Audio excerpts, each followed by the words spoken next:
Nazomi sous la mboko ya bou. Pia. Bino bateau bolobaki. Bamona okala. Ouais, donc on a en tout cas merci l'équipe technique Mobimba ya Canal King.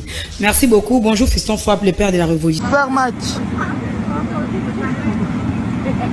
Yes, hein? No problem. Na bisao. Batofani ba midie bigiyaro. Vasco Mabiala. Libumulo limbunda bapiaka. Yaka wana. Vanda. O sanja ba makila kuna na yolo. Soki na hela ba kisiti. O zanga ndokite Vasco Mabiala. Tala libumulo limbunda basakata. Libuma mwendu. Libuma maladi. Vasco yaka. Makila o sanja wana. Charlie Prince yaka. Au moins on va malheur toi bandali ya bakitambo anotana. Je viens payer. Continue à parler. Ala mama bouya zakpata bouya ma. Ale nane ketchup ya biso ya tongo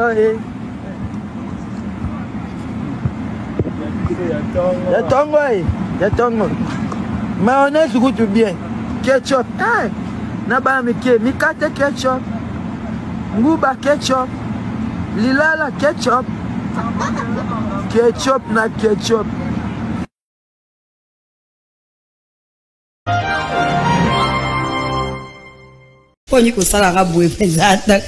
On a avec un Fiston Frappe et Trésor Moscou, Tolobela, d'auteur, moi, Mbilinga qui par rapport à journaliste, journaliste et chronique musicale, pena, musicien, il cambie droit d'auteur, dont on met un peu tout, faire comprendre Bisso et Zalaranini, content pour les Zalaranini, Tokabolaranini, pour couvrir événement, ma journaliste, ça c'est la cas, à bénéficier, Nanini. Trésor, bonjour. Ouais, bonjour Nancy Vassel, en tout cas merci Fissou. Bamona Okala. Ouais, donc on a en tout cas merci l'équipe technique Mobimba ya Canal King. Merci beaucoup. Bonjour Fiston Frappe, le père de la révolution. Ouais, bonjour Nancy Vassel. Bonjour Manuel Corentin Labisso. Équipe technique Mobimba, Laura Fabou, CCJ, tout le monde. Merci beaucoup. Très autant que Ndemba Moko, mais quand peut expliquer Bissona nous, musicien le lot, ceux qui sont à concert, le mot musicien c'est belé, Betty Banda, ceux qui sont à concert, relation naïe, n'a pas communicateur, ba journaliste disons, les alaranini, bénéfice, il y a ba journaliste les alaranini, na concert il y a musicien. Déjà merci beaucoup na question, mais là il y a d'abord il faut tout mais aussi bien, il faut pas comprendre que musicien na journaliste to lo bareza le rôle à sani na bilé donc musicien na journaliste batambola toujours de pair je mon mettre au côté moment na muzindo te lo wa temps mais à moi mais tu allez quand même bref donc je crois même prochainement on va essayer un peu de parler sur vraiment au côté vraiment la profondeur ya mambo etali relation ya musicien na journaliste non. Mais là, on a aussi le droit de courir derrière le temps. Par rapport à Makambo et qui a droit d'auteur, il y a un concert. Droit d'auteur, dans le on a niveau à YouTube d'abord de 1, tu en as 2 volets. Tu en as 2 volets, Oyo et Zalaka, vraiment à respecter 2 règles. Il y a 2 règles à respecter dans YouTube. Parce que les autres, tout le monde, je crois que tu fais directement allusion à ma copie, voilà, et tout. Mais là, on a le besoin qu'il y a 2 volets, 2 règles. YouTube a exigeable, tout le monde a règle, il y a communauté. Et puis, tout le monde a règle, il y a balai, il y a droit d'auteur. Mais la règle communauté, il y a mingi. Vraiment, YouTube a télémé la mingi, ma vidéo à caractère, par exemple, sexuel. Ils ont défendu na YouTube. Et puis, quand tu vois violence, non, côté communauté aussi, aspect nous il y a violence, il y a violence. Ma vidéo est là, ma kila ou YouTube a ça à rebloquer les vidéos. Donc, est-ce qu'on a règle et a mis balai aux abons à droit d'auteur, ils ont parmi la règle vraiment YouTube a ça là pour protéger le contenu et à bateau non seulement les musiciens donc c'est-à-dire je suis à la base je suis d'abord blogueur en même temps youtubeur et puis voilà donc YouTube a ça là juste pour protéger biso biso bateau toujours créer ba contenu mais ce côté ba musicien peut c'est comment un impact makasi parce que ba musicien peut ba na branche na bango na kati ya dossier on a nini ya règle on a donc il y a mon moni bandeko faut pas comprendre que donc ba musicien ils ont droit na bango ils sont dans bazana droit na bango wana donc avant aux joie et l'autre to concerne il faut au courant. Ok, voilà, merci beaucoup Fiston Frappe surtout que na concert à faire ça ba journaliste au batombo qui balobi il fallait batika ba mbelo ba kotisa ki basala ki musala main ba yo ko luka ko longola ba vidéo na bango pe eluki ba menacer ba chaîne na bango ingeza même bloqué pour basala ki musala fait ba bénéficier na image to pe sa faute na nani. Moi, je pense que l'aspect où on a dévoilé, premièrement, il faut pas comprendre que l'artiste a produit. Oyo, nous avons à s'engager à pour l'événement quelconque. L'événement, il y a beaucoup d'artistes. Artistes, l'événement, ils ont partenaire à Colo produit, Colo projet. Alors, il ne faut pas comprendre déjà que le droit à côté de l'image qui a battu. Parce que le concert qui fait un concert il y a producteur. Il y a producteur, mais deuxièmement, il y a des solo. Oui, le solo qui est une équipe pour avoir accompagné l'artiste, il y a une promotion, il y a double concert.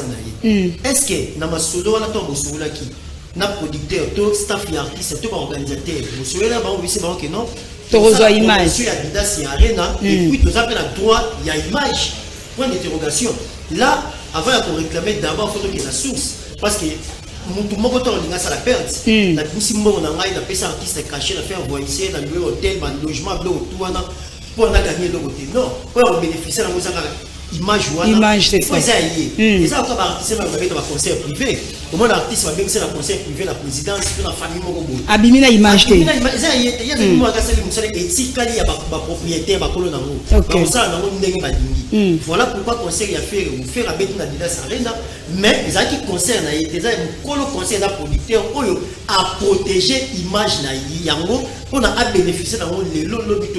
Donc, youtubeur, communicateur, il faut pas comprendre que le début déjà, il fallait qu'il y ait un début de solo, il faut pas accompagner l'artiste dans la promotion. Bacha Sige, voilà. Solo là, on peut s'habituer à 5 ou 10 minutes, c'est l'image pour la promotion, pour la chaîne Nabiso, et tout là, ça va donner conseil à qui. Ceux qui basent dans le point que le producteur on peut s'habituer le temps des minutes, ou l'intégralité, c'est moi. Là, ça va, mais ceux qui sont là qui alors, on va sa faute sur l'artiste, on va sa faute sur producteur, parce que baza obligé de protéger Eve. Même l'artiste va protéger ma photo là-bas. Aujourd'hui, ma photo c'est tout à fait normal. Il faut pas vivre dans le droit, dans le œuvre d'esprit. Ok, nous devons bénéficier dans le cas. Pour toi, question sur le cas, remerciement au président pour toi aussi, Sanayo. Mais et ça dit maintenant s'il y a chaîne à batelingue kangama batombo qui n'a parti wana pourquoi pas ko longola kaka il na moyen te ba longola ka ba vidéo to ba longola monétisation na ka ba vidéo wana moyen wana ezala raté si ezaka ko ba supprimer vidéo OK ce droit de terre le supprimer vidéo wana baba nge ba annoncer ba ngata na message ba annoncer ba ko ba passer belé que producteur déjà aza na engagement na bango te artiste là qui engagement là-bas. Ça y a engagement artiste pour la musala et les producteurs ont un engagement pour protéger car ba œuvre na ye nenga saluana. Donc pour les ali comme négociation peut-être là-bas qui ne sont prêts, il y a bureau, il y a producteur, il y a ensemble ba bongisa. Merci beaucoup batba retenir nini pour bambote au petit na banani pour to kabana. Donc batali biso partout dans le monde entier nazo yebisa bango ki faire réguler na mo bangi na concert aux 15 juin na arena Genève. Tout ce qui est en Suisse, en Suisse, en tout cas, il y a belé parce que le conseil est histoire. Il y a Adidas Arena, il y a un petit moment à Genève. Il y a vraiment en tout cas éviter ce qu'on va dire. Espérons. Ok, Bambo te pèse na merci Brina Lopez na Irlande, véritable parcours, na PCMbo te Blanchard et tous, na PCMbo te Serre Nangani Dembo, Maman Pauline Chako, na PCMbo Mbota. Ok, merci beaucoup Fiston Frappe, trésor Moscou, Batbaleli, Leli, Babachina, comme une menace, et là on est au Colobana.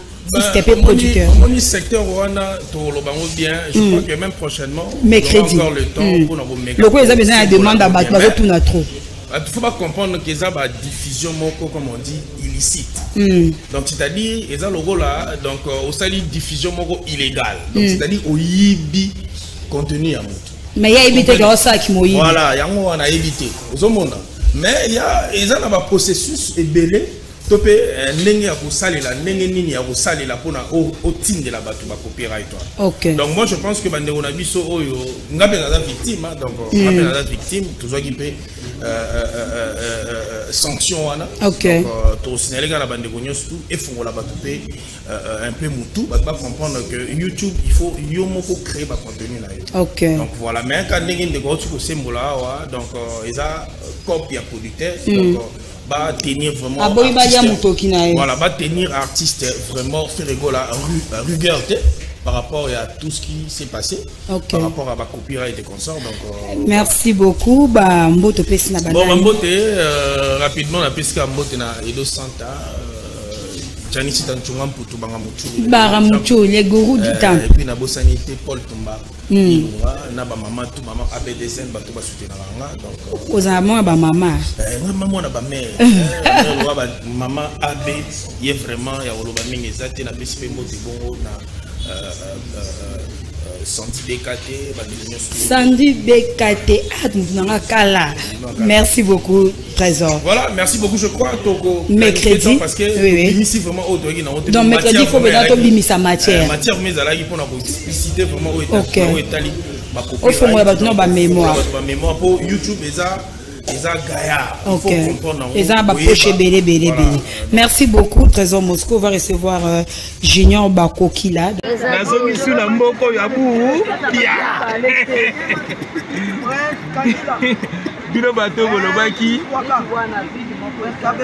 Daddy bakisa lisusu mabondeli na seki bino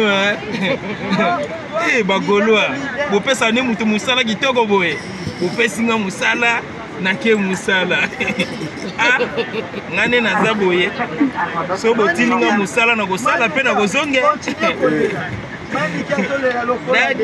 Daddy, yoko kima. Ba jeune ni wana na 45 ans na kima. Nde na zabo ba pancréas biloko nyoso nzoto selembi. Na ko kima pona ko sala ni na poto. Voilà. Les amis de l'été à Kanda Bayoka. Les amis de l'été à Kanda, impossible de ne pas faire Egola. Mais il faut que tu soit disant banane, mais bouki yango.